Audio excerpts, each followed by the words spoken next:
Rock Computer College. Define quality training in information technology. In today's tutorial, I'll show you how to put this image into this billboard using a really cool trick. Now, first I'll come to this image, press Ctrl A and Ctrl X, and come back to this image with that layer selected, go to Filter, then Vanishing Point. Then click and draw, kind of draw around the billboard.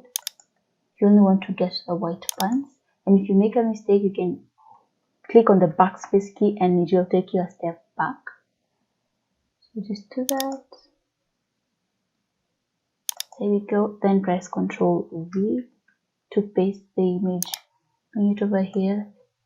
Ctrl T and then adjust it.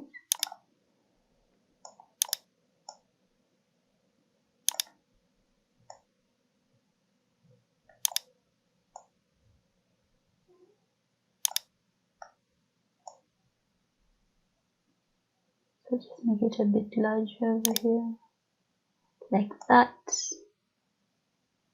And once you're done, press OK. And there we have it. And it's all on one layer, as you can see.